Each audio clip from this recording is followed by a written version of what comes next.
You, yes, you aren't being fed the full truth in crypto right now. Okay, and this is a time-sensitive topic, mind you, because the little green goblin in the back of your mind, and believe it, there is one in the back of mine as well, that loves gold, that just froths over that confirmation bias where our altcoins are finally alive just like Frankenstein once was, and we're all singing to the hills because it looks like the bull market's back on, okay? Maybe it is.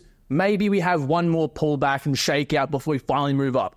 Who knows? What we do know is that, and what I personally can tell you from experience, a lot of us are not prepared to move up. Let that sink in. We may be happy that our altcoins are moving up, but are you actually solid in terms of your portfolio and everything that comes along with investing? I can say for certain right now, most of us aren't. There's always things we can change. And in today's video, I want to introduce to you 5 very important things you really have to be considering right now. If you don't choose to listen to them, that's up to you. I'm here to make content for those of us who want to learn, guys. Spending 20,000 hours worth of research in this industry, I've learned the do's, the don'ts. I've lost a lot of money in learning these things, and I'm here to present them to you completely free on the channel. But to support all I do around here, you can hit that like button the minute. I'm not asking you to do this for free. The minute that you realize, I haven't done that. That makes sense. Thank you. And maybe even you want to subscribe in the meantime as well. I will sing in the shower.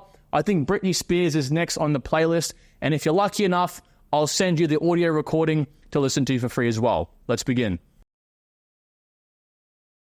I can sit here all day, every day and talk about how you should allocate, your portfolio in terms of risk. I can sit here all day and discuss the nuances behind why you should pick one altcoin over the next in a certain category. But I think number one here, and yes, this is point number one, is just making things simple. And the way that we can make things simple in crypto is just being one step. And I'm talking literally like a day even ahead of most of the retail market, most of the big money. And now I know, right, that seems quite simple, but as we all know, it's harder than it sounds. Of course, you can make money as long as you're just simply early to a certain topic, narrative, coin, whatever. Okay, but hang in with me here. Following the path to alt season chart that I outlined a couple of videos ago, I made a full video on this. I've recreated this based on where I think money will flow to in crypto, and this has been proven. I think most people, even most newbies even, begin to actually realize this is how it's going to be working, okay? It's just simply putting thoughts to paper. And the takeaway to this is that simply projects will pump based on an area of crypto they're associated with. So if I come down here and show you this is actually all tracked on June, okay? So we can actually see here that these are all different times, a group of coins, a narrative, real-world assets, AI, deep in, gaming, take your pick, all pump at the same time. Okay, so like I've outlined here, they all have their sort of all-time highs together. And what we want to do is just simply pick the best altcoins in the best areas, buy them now while they're low, and wait. We're not waiting. We're not trying to time the market by a simple day or two. It may take months. It may even take 12 months, a whole year. But by us taking our bets now on the best quality coins in the best areas, it's a recipe for success. The reason they're down right now, guys, believe it or not, I know it's hard to understand, is that the market is down, okay? I understand, right? A lot of people get quite upset because their coins aren't moving. Guys, if they're quality, they will definitely move. It's a matter of time. Now, there's 3 types of narrative pumps that do occur in crypto. You have your ecosystems, right? Like we're seeing right now with Sui. Sui is going on a massive tear. And what's everyone doing? Making YouTube videos on it, making articles about it, and ultimately forcing retail to FOMO into Sui and Sui's ecosystem. And yes, there would have been those of you who probably sold right before this happened because it wasn't moving, right? Happens all the time. And then, of course, all the projects on Sui begin pumping as well. This is a type of narrative pump. We also have Web3 pumps like, your DPIN, ZKPs, DeFi, and Web2 pumps, right? NVIDIA comes out with a massive earnings report. Guess what? It pumps AI coins. Same can be said with BlackRock buying up a whole bunch of tokenization asset projects, payment projects. MasterCard might work with Coty, for example, causing a massive surge of demand for Coty and therefore the payment projects.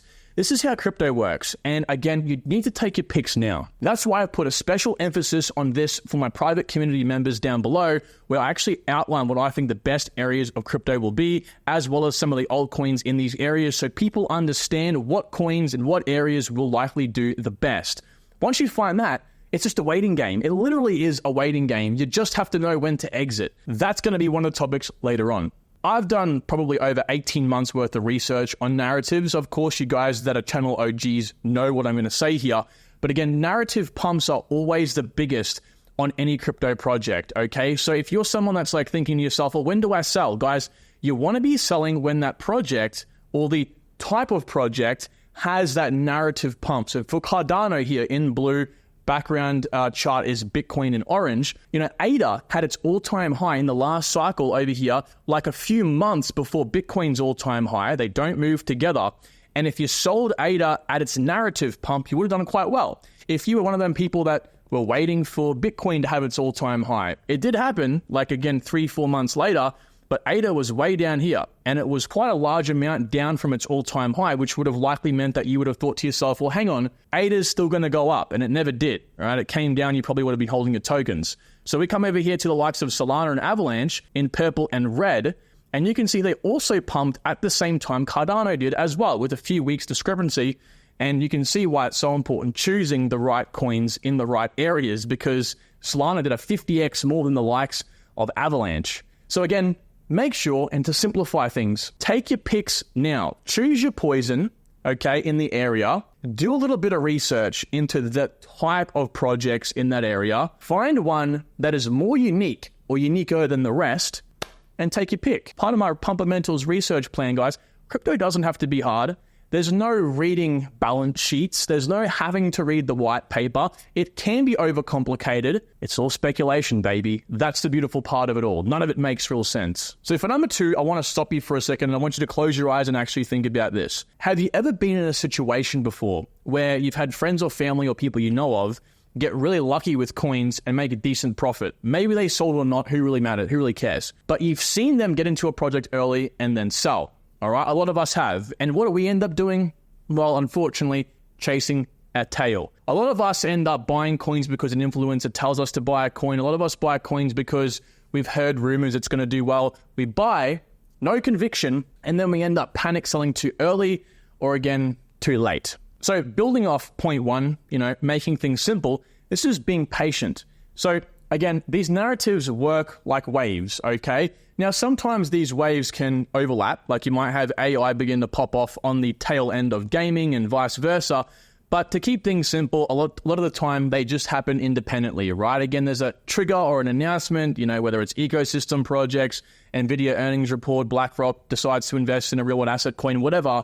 There's a reason why a specific area pumps. Sometimes maybe even whale groups decide to artificially pump an area, which causes a spike, which gains interest, right? Us influencers, of course, emphasize that because we go wherever the interest goes, okay? And so what I want to tell you now is be the guy in black. Buy these areas now and these coins and just simply wait, okay? So you don't want to be the guy in red here where you're kind of FOMOing in on the tail end of the interest. That's what sort of these whale groups, or that's what generally investors like myself hope you do. We need someone to buy when we're selling, or we simply just cannot sell. So if there's not enough interest in the area to keep it propped up for a long time, aka you keep buying, then we can't sell. So it's important that you get in early and sell before, while there's still hype being pushed into a specific area. Now, we'll cover this on the channel, of course. It's hard to know exactly when to sell because obviously you don't know when the top actually is. That's why it's important to have realistic ladder sell prices.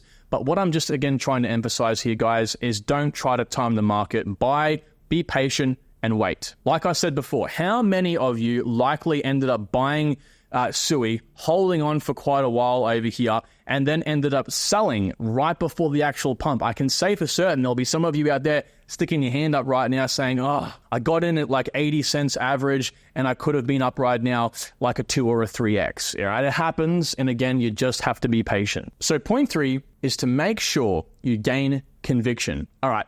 How many times have we heard the phrase, do your own research? It's common. Everyone says it, but it's for a reason.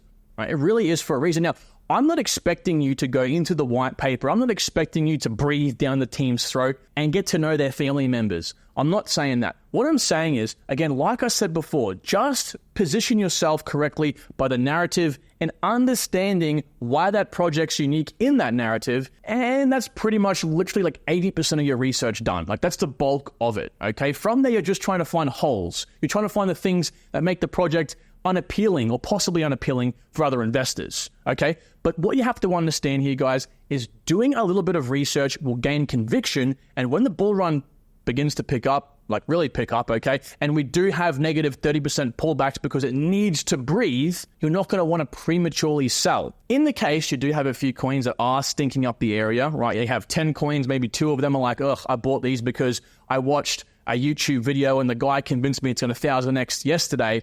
Okay, maybe it's time for you to reconsider that position. And if you want to sell, you want to make sure before you do that, and maybe even take some losses on that coin or coins, you have a clear direction or plan on where you're going to reallocate that money. I personally am with a firm belief, if you sell, especially at a loss, you want to make sure you can put that money somewhere immediately. Not literally, like throw it all into a coin straight away, but you have a clear direction and plan for that money. Now, point 4, I will cover this in every video where I talk about what people need to be doing in the market. Seriously, guys, I can't stress this enough. Please, if I could shake you right now, if I could just pull you in and shake you, I would shake you if you haven't done this. Seriously, sell levels, please do them. Please do them, but pay very close attention to the sell levels and the percentage you sell at. I made a video recently, like a few days ago, okay? Currently over recording 3 days ago. So go back and watch this. And I talk about analyzing the perfect sell plan. And we actually created the perfect sell plan for most people. Not only is it simple, okay, anyone can do it, but it's like a copy and paste guide almost. It's going to get you out of a coin in the safest way and the simplest way. So again, like this is free content for you all. I'm not making you pay for this, all right? And again, apply it to your coins, because put it this way, adding extra stress to your plate by not doing your sell levels now, and extra stress later on when you end up trying to sell half your position, like 50% above your actual sell price, it's not worth it. You're like literally going to end up with no hair or gray hair. It's okay if you have neither of those or both of those right now. But what I'm trying to say is, if you don't already have it, you don't want it, all right? You don't have to do all this in a single weekend. You might want to do 2 altcoins over a single weekend, 1 a day, Saturday, Sunday, and call it that. But you must do it, guys. You must do it. And lastly, I can't talk about exiting without looking at entries. Dollar cost averaging. So important. It's important because, again, like I said earlier, you can buy any altcoin, any meme coin, any shit coin, any utility coin, anything. As long as you get the right time in, dollar cost average at a low enough price, you're going to make money. It doesn't matter about the project. It matters about the price. So entering projects like we called on our private community. I've got 3 calls here I've cherry-picked randomly, right? Based on some of the DCA levels we've been calling, linked down below in the vault. We can see H-bar here, right? Enter at a decent level, price is now up. Same thing with Near Protocol. Call a DCA level, get in, don't allocate your full position when we call a DCA level, but maybe do a 40-40-20, investment thesis where you put 40% in now, 40% in later, 20% in on a future dip, okay? Of course, we called this.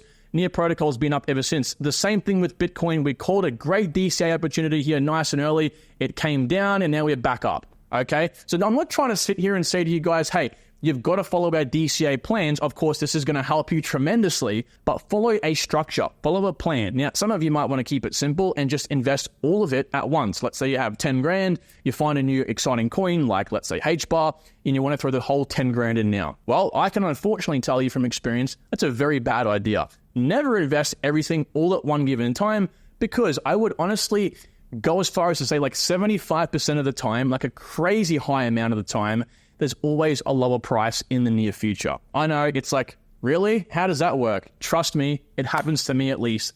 So what I try to employ is a sort of respectable, not extremely stretched DCA plan. Follow the calls in our private community, and I come up and I say, well, 40% in now, 40% in maybe a week or 2 if prices go lower, and then 20% in a future dip, all right? This allows me to be in the coin, have a significant amount out of the coin for a future dip to bring down my dollar cost average. And if it goes higher and I panic and I buy in, because we're all human, okay, at least I'm still in quite low to begin with. And then again, if there is a future dip, I can take advantage. So following this, I think, is better than a 10 by 10 sort of plan where you invest, 10% of how much you want to invest in over 10 weeks. That to me seems quite crazy. I think that stretches it way too far. Again, each to their own. I think the max I would really like to go would probably be a 20 by 5 rule. So 20% of your portfolio in 20, 20, 20, 20. Personally speaking anyway. So guys, that will do today's video. I hope you have enjoyed. Okay, learned something new. And again, if you have, hit that like button and subscribe because again, some of you, very lucky people, might I say, will be having a nice Britney Spears remix soundtrack I'll be doing right after this video. Thank you all. Talk to you soon. Bye-bye.